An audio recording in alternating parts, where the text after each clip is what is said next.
Good evening. With cost of living on the rise, so much more needs to be done. So can't we all agree that now is not the time for the stage 3 tax cuts for the wealthy?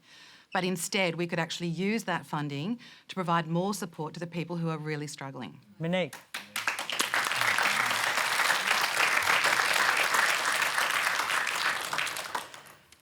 So I guess just speaking to what we were just talking about, if you're talking about trying to bring down inflation, one thing you might not do is put $313 billion back into the economy. And I personally, I feel that putting the $313 billion that the government is planning to put back into the economy with the stage 3 tax cuts, which are scheduled to start on July the 1st next year, would probably continue that cycle of inflation, RBA trying to hit what looks like a nail with a big hammer, so further interest rate rises, which really have a disproportionate effect on people who have mortgages and then down the road on people who are renting. So my personal feeling, I've said this before, is that we should re-look at the stage 3 tax cuts and that we should as a country be mature enough to look at something which was legislated in 2019, before the pandemic, before the current cost of living crisis, before the crisis of housing affordability and availability, and see if it's still fit for purpose, and have the maturity as a political body to make changes to something which is no longer in the country's best interests. The proposal I've put out recently looked at a really modest change to the stage 3 cuts to make them a bit more fair, to keep the 37% bracket, which would basically, it's a relatively modest change, but it would generate $8 billion a year. And with $8 billion, we could double the Commonwealth rental assistance payment. We could, which is 1.5 million people who are really struggling to pay their rent, could have significant benefit from that, and would have $3 billion left over with which we could build 100,000 homes over 10 years. I think, you know, that's just one suggestion. There's lots of different ways that we could make the transition a little bit more fairly. But I think it is time for us to look at whether or not the stage 3 tax cuts are in the country's best interests. In their current form, I don't feel that they are. You're saying they'll be inflationary. Do you think they will be, Intifar? Will there be inflation? Will the stage 3 tax cuts, when they hit people's pocket, be inflationary? It really depends on how it's being implemented.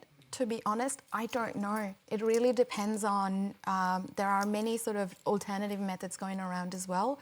So to answer your question, I don't know. Well, let me put this to you. We know that the RBA now forecasts inflation to hit that sort of 3% range at the end of 2025. Are they badly timed now? Yeah. How badly timed? Yeah, I agree with you, Monique, too, as an idea to tweak them. I don't think they are as unfair as people think they are, and I build models that do this, and I cost the $8 billion, but they're too big, and they're coming too soon. If you have an inflation problem, they will tip. It's not $313 billion straight away, but the cost for the year following 1 July, that starts 7 months, is $21 billion. That is the equivalent of 2 or 3 interest rate cuts. Or in other words, if you're wondering why the government doesn't do more about helping, it's because there is a pre-programmed massive amount of help coming. It is coming to taxpayers. If you're giving money to taxpayers, you have to remember that the top 5% of personal taxpayers pay a third of all personal tax, right? So they're going to get a chunk, but it means that you're not going to get relief from the Reserve Bank. The rest of the world can start to expect interest rates to be cut in about 6 months' time. In Australia, maybe a year, because these big tax cuts are coming. So you're saying people's interest rates will stay high because of these tax cuts? Higher for longer, yeah. I think there is tax cuts? Because it's, as we were saying a moment ago, it's a question of how much money there is in the economy. What the Reserve Bank is doing is taking money out of the economy, stopping you spending, right, in the hope that that slows inflation down. This is putting a large amount of money into the economy. It works the other way. Should they be delayed? Yeah, there is a good case to delay. We have a fight over inflation. I don't think they need a massive change. I am happy with a tweak along those lines, and that preserves. We rely more on personal tax than most other rich nations. There is a genuine case for that cut, but maybe not quite so big and not quite so soon. So when should they hit? Well, I would like to see inflation lower, but put them back 12 months. That would sound fine to me. Okay, 12-month delay. Dean, would you support it? Well, just in case you're wondering, I'm not Angus Taylor. I'm not Angus Taylor. Well, no, you don't look like him, but you know a little about money. There's something in these stage 3 tax cuts that I think gets overlooked, and it's very, very important. And when I saw that Chris was coming on the show tonight, I thought we were going to have a broad-ranging discussion about tax reform in our country, because we know that the way that taxes are collected in our country, it just does not work. 60% of our taxes come from personal income taxes. And the point in the stage 3 tax cuts that I think is too readily overlooked is that 95% of Australian taxpayers will pay no more than 30 cents in the dollar as a result of the stage 3 tax cuts.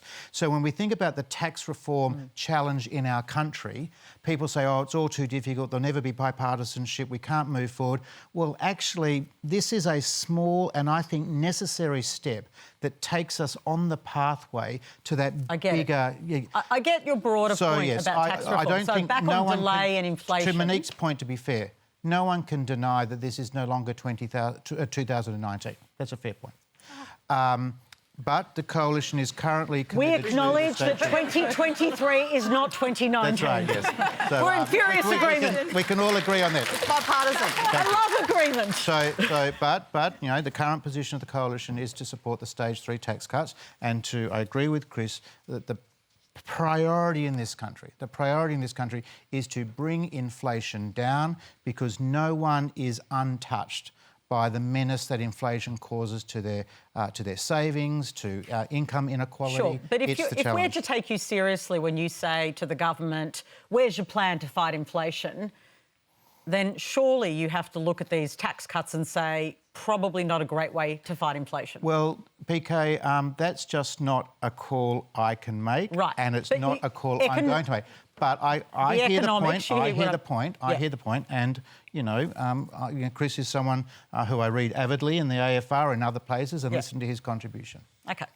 And we can bring you the result of our online poll now. We asked you, should the government proceed with its planned stage 3 tax cuts? More than 5,400 of you responded. Here's how you voted. 29% said yes, but most of you say no. 61% said no, and 10% said they're unsure. So, Stephen Jones, I am not ever pretending that a poll run out of a TV show is like, you know, an election. But it's a pretty strong result. And we've heard our very esteemed colleague here, Chris Richardson, say that perhaps there should be a delay of up to a year, right? That's what you say, Chris. Do you think it's worth considering? Look, of course, I always take the comments that Chris makes and his analysis of these things very seriously. You better. You're like the guru, the economic guru. They're all following. Serious point. I've Do you Chris worry? over Just many, let me many put years. it this way. Do I you worry about inflation and these tax cuts? Our number one priority at the moment is budget repair and inflation, and working those two things together. We think we're doing a good fist to the first, and you know, for all the reasons Chris mentioned earlier, we've got challenges, international and domestic, with inflation. So are you worried about the impact these tax cuts might have on inflation? I'm worried about a whole bunch of things. But I'm asking just about this. On the inflation front. I'll just be blunt and direct in the answer, PK. Our position on stage 3 hasn't changed, and we'll look at all the circumstances in the years ahead, but our position, as stated by the Prime Minister and the Treasurer, on stage 3 hasn't changed. Wouldn't you want to make the right economic call for the country? As we always will. As we always will. So would your position change if the economic circumstances commanded that it should? Look, I'm not going to get into hypotheticals, but what I can say, our number one economic policy objective is fighting inflation. Okay. Now...